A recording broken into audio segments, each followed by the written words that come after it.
ఈ అవస్థలోనూ మనం గమనించుకోగలగాలి. బాల్యాదిష్వపి జాగ్రత్తాదిషు 8వ శ్లోకంలో చెబుతున్నారు. బాల్యాదిష్వపి జాగ్రత్తాదిషు తథా సర్వాస్వస్థాస్వపి వ్యావృత్తాస్వనువర్తమానం అకమిత్యంత స్ఫురంతం సదా స్వాత్మానం ప్రకటీకరోతి భజతాం యో భద్రయా ముద్రయా తస్మై శ్రీ గురుమూర్తయే నమ ఇదం శ్రీ దక్షిణామూర్తయే. ప్రత్యక్షమైన అనుభవంతో అభ్యాసంతో తెలుసుకోవచ్చింది. ముఖ్య శాస్త్రంలో చెప్పారు కాబట్టి నమ్మక్కల. బాల్యాదిష్వపి జాగ్రత్తాదిషు. మనకి బాల్యం అయిపోయింది, యవ్వనం అయిపోయింది, నడుస్తోంది. లేదా కొంతమందికి ప్రౌఢ వయస్సు వచ్చింది, 3వ దశ, వార్ధక్యం వచ్చింది. ఈ అన్ని దశల్లోనూ కూడా లోపల నేనులో తేడా ఉందా సూక్ష్మంగా ఆలోచించండి. తేడా ఉంటే ఏమండి, మీ బాల్యంలో మీకు ఏదైనా సంఘటన గుర్తుందంటే మేరే ప్యారే బచ్పన్ అన్న పెద్ద కవిత్వం వస్తున్నాడు ఈయన. నీకు ఎక్కడిది బచ్పన్? అప్పుడు ఉన్నది ఈయనే కదండి, లేకపోతే గుర్తు ఎలా వచ్చిందండి? అప్పుడు ఉన్నది ఈయనే కదా. మరి చిన్నతనంలోనండి ఓ సంఘటన జరిగింది అని నో ఐ రిమెంబర్ ఇట్ అని ఇంగ్లీష్ కూడా మాట్లాడుతున్నాడు ఇక్కడ. ఎలా గుర్తుంది? 5 ఏళ్లప్పుడు జరిగిన సంఘటన నీకు 50 ఏళ్ళప్పుడు ఎలా గుర్తుందయ్యా? 5 ఏళ్ల సంఘటన 50 ఏళ్ల వరకు గుర్తుపెట్టుకున్న ఆత్మ ఒకటి ఉండబట్టి సాక్షిగా గుర్తుందా? అది దక్షిణామూర్తి స్తోత్రంలో చెబుతున్నాడు. నీ బాల్యావస్థలో, యవ్వనావస్థలో, కౌమారావస్థలో, యవ్వనావస్థలో, ప్రౌఢ వయస్సులో, వార్ధక్యావస్థలో నీ శరీరం మారింది కానీ సన్నాసి నీ ఆత్మ మారలేదురా. లేకపోతే ఇవన్నీ నీకు ఎక్కడి నుంచి గుర్తొస్తున్నాయి? ఈ జ్ఞాపకాలనే నిర్మాల్యం అంటారు. దేవపూజలో నిర్మాల్యం అంటారు. తత్వానికి విగ్రహారాధనకి సమన్వయం అది నిర్మాల్యం. మీరు శివాలయానికి వెళ్ళి చూడండి, బాగా అర్థమవుతుంది. దేహో దేవాలయ ప్రోక్త జీవో దేవ సనాతన త్యజేదజ్ఞాన నిర్మాల్యం శోకం భావేన పూజేత్. నీ దేహమే దేవాలయం, జీవుడే దేవుడు. ఈ విషయం అర్థం కావాలంటే రామాలయం, కృష్ణాలయం కాదు, శివాలయానికి వెళ్ళండి. శివుడి నెత్తి మీద పువ్వులు ఆకులు పెడతారు అభిషేకం చేశాక. నిర్మాల్యం అంటారు దాన్ని, శివ నిర్మాల్యం. ఆ నిర్మాల్యం ఒకరోజు ఏదైనా లక్షపత్రి పూజ లాంటివి జరిగి బాగా ఉందనుకోండి, వెంటనే తీయలేదనుకోండి, మర్నాడు పొద్దున్న మనం పెడితే దేవుడు కనపడతాడా? పూజారి గారి నిర్మాల్యం తీయలేదు, అందుకే దేవుడు కనపట్ల. ఆయన్ని పిలిస్తే మాకు మైలు వచ్చిందండి, మేము తీయకూడదండి, ఎవరి చేతో తీయిస్తాం, మా బంధువు కబురు చేసాం అంటాడు ఆయన. అంటే ఆ తీసే వరకు మనం ఆగాలి కదా. అంటే నిన్న చేసిన పూజా ద్రవ్యాలు శివలింగం మీద ఉంటే శివుడు కనపడ్డమ్మా. మన గుండెల్లో శివుడు కనపడాలంటే నిన్నటి జ్ఞాపకాలు ఏవి ఉండకూడదు, అప్పుడే శివుడు కనపడతాడు. అప్పుడే శివుడు గుళ్ళో శివుడు కనపడాలంటే నిన్నటి నిర్మాల్యం తీసియాలి. గుండెల్లో శివుడు కనపడాలంటే నిన్నటి జ్ఞాపకాలన్నీ పోవాలి. ఈరోజే ఫ్రెష్ తాజాగా జీవితం మొదలుపెట్టాం, ఈ క్షణంలోనే ఉంటాం, ఈ క్షణంలోనే ముక్తి అన్నట్టుగా ఉంటే ఉంటుంది. అంతే. వేదాంతంలో మొదటి మాట చివరి మాట ఒకటే. ఇక్కడ లేనిది ఎక్కడా లేదు, ఇప్పుడు రాంది ఎప్పుడూ రాదు. ఇక్కడే ఇప్పుడే మనం పొందేదాన్ని వాయిదాలు వేసే విధానం కాదు ఇది. దాన్నే చెబుతున్నాడు బాల్యాదిష్వ. అంతేకాదు జాగ్రత్తాదిషు. మనం ఇప్పుడు జాగ్రత్త అవస్థలో ఉన్నాం. ఎవరైనా ఇప్పుడు కూడా నిద్రావస్థలో ఉంటే వారే పరమహంస, వారికి నమస్కారం. ఇంత గొడవ జరుగుతున్నాడు, నిద్రపోతున్నాడు అంటే ఆయనకి మనం దండం పెట్టుకోవాలి. అటువంటి వాళ్ళని చూడడమే చాలా గొప్ప. మహాయోగి. ఆయన చెవికి ఒక్క ముక్క సోకడం లేదు. అయితే ఇక్కడ అందరూ జాగ్రత్త అవస్థలో ఉన్నాం కదండి. ఇంటికి వెడితే పడుకుంటాం, వెంటనే నిద్ర ఎలా పడుతుంది? కలలు వస్తాయి, అవి స్వప్నావస్థ. ఆ తర్వాత సుషుప్త అవస్థలో కొడుతున్నాయి. ఈ 3 అవస్థల్లో ఉన్నది ఒకడే కాదా? కాకపోతే కలగనగానే పొద్దున లేచి నేను కలగన్నా అంటున్నాడు. ఎవడు జాగ్రత్త అవస్థలో ఉన్నాడో వాడే కలగన్నాడు అంటే వాడే కలగనడం తెలిసిపోతుంది కదా. పోనీ సుషుప్తిలో కల లేదు కదా, జాగ్రత్త అవస్థ లేదు కదా అంటే సుషుప్తిలో ఎవడున్నాడో మనకు తెలియదు, కానీ బయటికి మెలకు వచ్చాక మాత్రం ఒళ్ళు మరిచి నిద్రపోయా హాయిగా పడుకున్నా అంటున్నాడా లేదా అంటే సుషుప్త అవస్థలో ఉన్నది కూడా ఒక్కడే. అదే చెబుతున్నాడు ఇక్కడ. బాల్యాదిష్వపి జాగ్రత్తాదిషు సర్వాస్వస్థాస్వపి. ఇలాగే అన్ని అవస్థల్లో నీకు ఐశ్వర్యం ఉన్నప్పుడు లేనప్పుడు, నువ్వు అందంగా ఉన్నప్పుడు లేనప్పుడు, నువ్వు అధికారంలో ఉన్నప్పుడు లేనప్పుడు, మొత్తం నిన్ను అంటిపెట్టుకున్న ఆత్మ ఉంది నాయన. నీ అధికారం పోయినా ఆత్మ పోదు, నీ ఐశ్వర్యం పోయినా ఆత్మ పోదు, నీ అందం పోయినా ఆత్మ పోదు.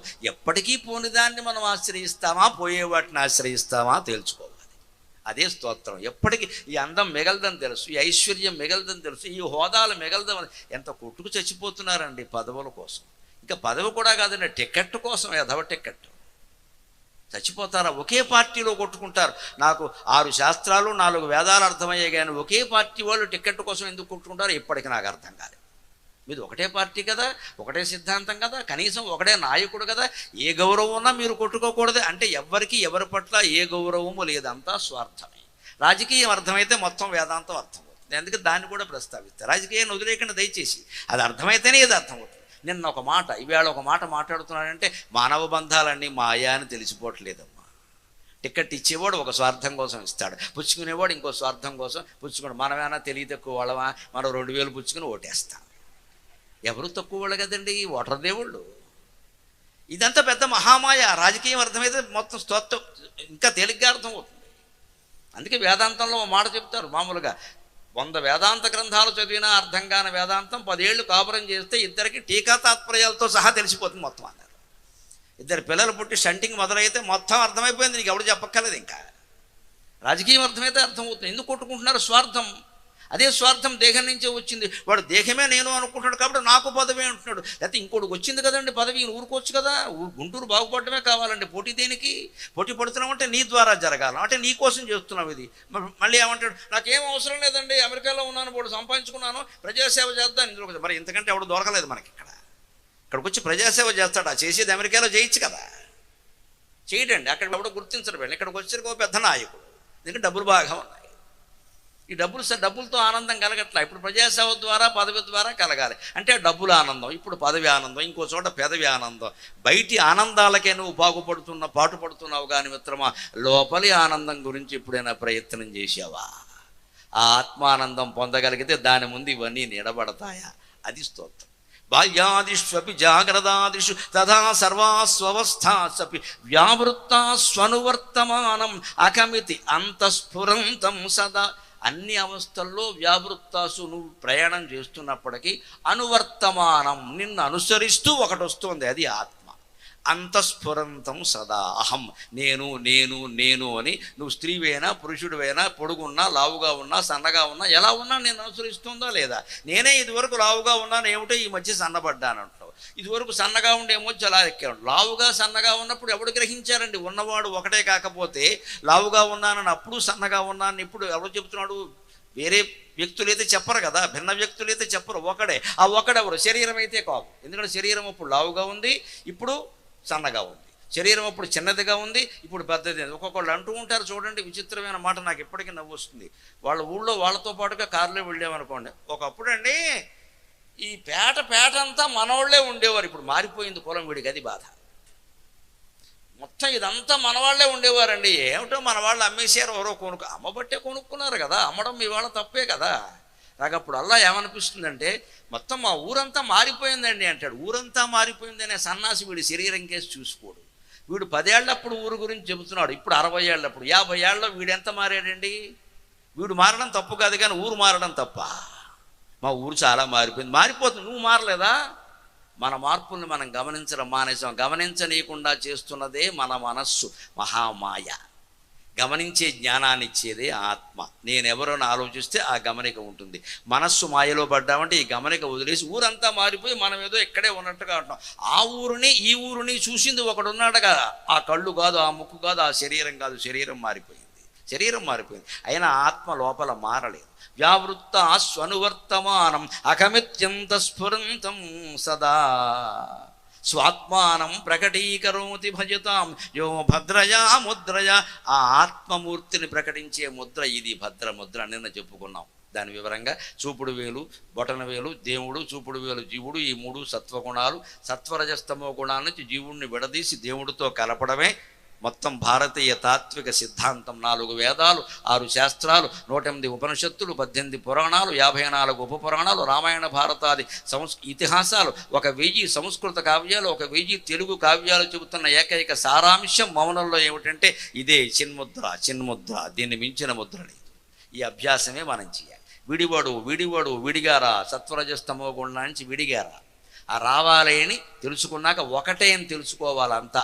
అందుకని 9వ శ్లోకంలో చెబుతున్నారు, విశ్వం పశ్యతి కార్యకారణతయా స్వస్వామి సంబంధత శిష్యాచార్యతయా తథైవ పితృపుత్రాధ్యాత్మనాభేదత స్వప్నే జాగ్రతి వా ఏష పురుషో మయా పరిభ్రామిత తస్మై శ్రీ గురుమూర్తయే నమ ఇదం శ్రీ దక్షిణామూర్తయే.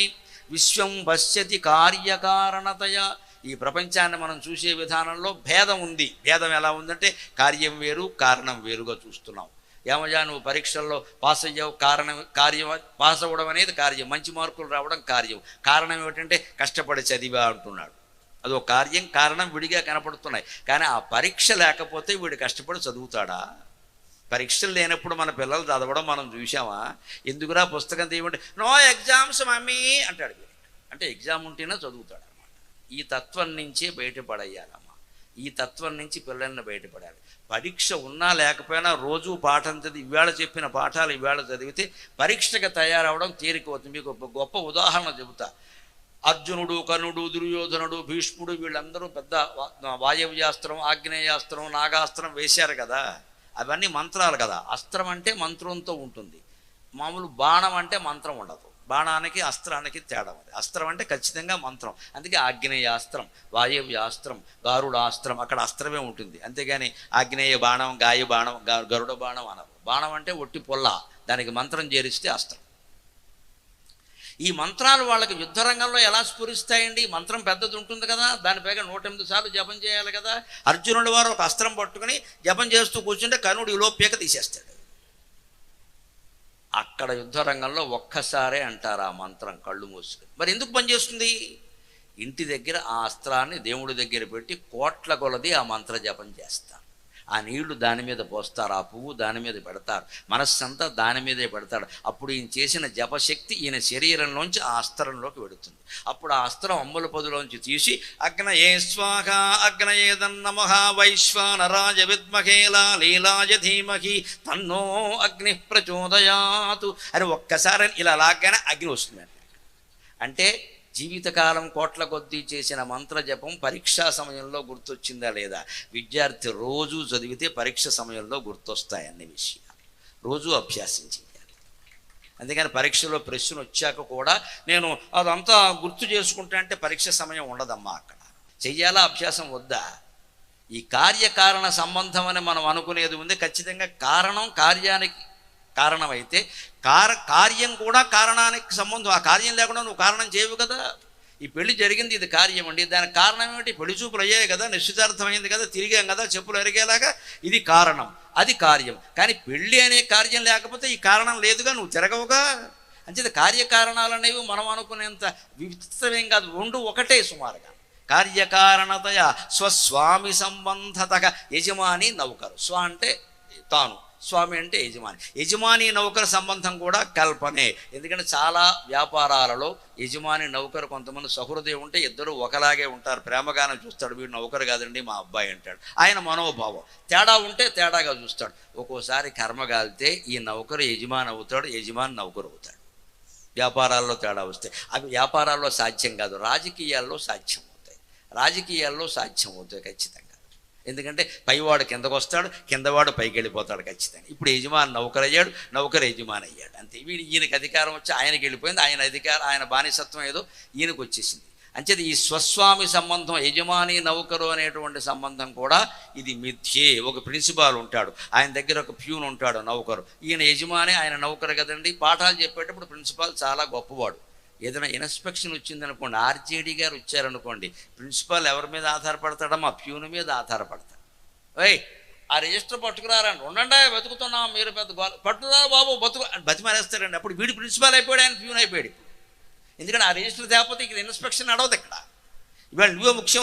వాడు అంటాడు మా ఆవిడకి బాగోలేదు, సెలవు రేపు ఒక్కరోజు పెట్టకరా, ఇన్స్పెక్టర్ గారు వస్తున్నారా, ఎల్లుండి కావాలంటే మీ ఆవిడికి సమస్త సేవలు నేను చేస్తాను ఆయన. ఇప్పుడు ఎవడు ప్రిన్సిపాల్ ఎవడు ప్యూన్ చెప్పండి? ఈ సంబంధాల మిథ్య. తదైవ పితృపుత్రాద్యాత్మనాభేద. తండ్రి కొడుకు అనే సంబంధం కూడా అంతే మిథ్యే. నిజానికి ఒక కొడుకు ఉన్నాడు, ఆయన తండ్రి కొడుకు అబ్బాయిని పిలుస్తున్నాడు. వాళ్ళ అబ్బాయి ఈయన ఏమంటున్నాడు? నాన్నగారు అంటాడు. ఈయన వీళ్ళ నాన్నగారిని ఈయన నాన్నగారు అంటే వీళ్ళ అబ్బాయి ఈయన నాన్నగారు అంటున్నాడా లేదా? ఇప్పుడు ఈ మధ్యలో ఉన్న కొడుకు ఉన్నాడు, కొడుకు కలిగిన కొడుకు, తాత తండ్రి మనవడు. ఈ తండ్రి స్థానంలో ఉన్నవాడు తండ్రా కొడుక? ఆయన కొడుకు, ఈయనకి తండ్రి. వరుస ఆ సంబంధం మిథ్య. ఈయన దృష్టిలో వాడు తండ్రి, అవతల పెద్దవాడి దృష్టిలో ఈయన కొడుకు. ఆయన దగ్గర కొడుకుగా ఆయన ధర్మం నిర్వర్తించాలి, ఈయన దగ్గర తండ్రిగా నిర్వర్తించాలి. అంచేది అనేక పాత్రలు మనం నటిస్తున్నామే. ఇవన్నీ కూడా ఒక నటనగా జరుగుతున్నాయి తప్ప నిజమైన సంబంధాలు కాదు. కొడుకు కనపడగానే ఈయన తండ్రి అవుతాడు, తండ్రి కనపడగానే కొడుకు అవుతున్నాడు. ఇక్కడ తల్లి కూతురు కూడా అంతే, చెప్పక్కర్లేదు. ఇంకా పితృపుత్రాద్యాత్మనాభేదత విశ్వం పశ్యతి కార్యకారణతయా స్వస్వామి సంబంధత శిష్య ఆచార్యతయా. గురువు శిష్యుడు అనేది కూడా ఒకటే. గురువు ఎంతో బోధ చేస్తాడు, ఆ బోధ చేసింది శిష్యుడు గ్రహిస్తాడు. ఒక్కోసారి ఎంత బాగా గ్రహిస్తాడు అంటే గురువుకు తెలియని విషయాలు కూడా శిష్యుడు గ్రహిస్తాడమ్మా. అంతవరకు గురువుకు అందకపోవచ్చు. మీరు చెప్పారు గురువుగారు, బాగానే ఉంది, కానీ వినయంగా ఏమంటాడంటే నాకు ఇంకో మాట తోచింది అని. వినయానికి ఏమనాలంటే మీకు తెలియంది కాదు అనాలి. నిజానికి ఆయనకి అది తెలియదు, కానీ గౌరవంగా మనం పెద్దవాళ్ళతో మాట్లాడేటప్పుడు నాన్నగారు మీకు తెలియంది కాదే ఇది విషయం అంటే ఆయన సంతోషిస్తాడు. మీకు ఏం తెలియదండి నేను చెప్పేది వినమంటే వేధవా నాకు తెలియకుండా నువ్వు ఇలా పుట్టావు అంటాడు. అంతే కదా మరి. మాట మాట్లాడే విధానం నీకు తెలియదు అంటే వీడు తండ్రిని పట్టుకొని అప్పుడు ఏం మాట్లాడాలి. మన వాళ్ళు చాలామంది అంటారు మీకు తెలియంది కాదనండి కొంచెం వినండి అంటే వింటాడు ఖచ్చితంగా. అంటే గురువుకు తెలియని విషయాలు కూడా శిష్యుడు తెలుస్తాయి. ఎందుకంటే సూక్ష్మ బుద్ధి కారణంగా. గురువు కేవలం కంఠస్థం చేసి మాట్లాడచ్చు, శిష్యుడు చాలా సూక్ష్మ బుద్ధితో ఉంటాడు. అంచేది గురు ఆచార్య సంబంధం కూడా మిచ్చే. వశిష్ఠుడు తాను గురువు అయ్యాడు, శిష్యుడు కూడా. శివుడికి శిష్యుడు వశిష్ఠుడు స్వయంగా, రాముడికి గురువు. రాముడు శిష్యుడు వశిష్ఠుడికి, ఆంజనేయుడు గురువు, విశ్వామిత్రుడికి శిష్యుడు, విశ్వామిత్రుడు మరొకరికి శిష్యుడు. ఎవరు కాదంటారండి దీన్ని. తదైవ పితృపుత్రాద్యాత్మనా భేదత. ఈ మానసిక బంధాలన్నీ కూడా మిథ్యలే. ఆయా సంబంధాలను బట్టి అవసరాలను బట్టి ఏర్పడతాయి. శాశ్వతమైన ఆత్మకి అది గురువు కాదు, శిష్యుడు కాదు, తండ్రి కాదు, యజమాని కాదు, నౌకరు కాదు, ఏదీ కాదు. తదైవ స్వప్నే జాగ్రత్త వాయేష పురుషో మాయా పరిభ్రామిత. స్వప్నంలోనైనా జాగ్రత్త అవస్థలైనా ఉంటున్నది ఒకే ఒక పురుష అంటే ఇక్కడ ఆత్మ. మాయా పరిభ్రామిత. జీవుణ్ణి మనస్సు అనే మాయ కమ్మింది, దేవుణ్ణి సృష్టి అనేటువంటి మాయ కమ్మింది అంటే కమ్మినట్టు మనకు కనపడుతోంది. సత్యనారాయణ స్వామిని ఏ మాయ కమ్మదు.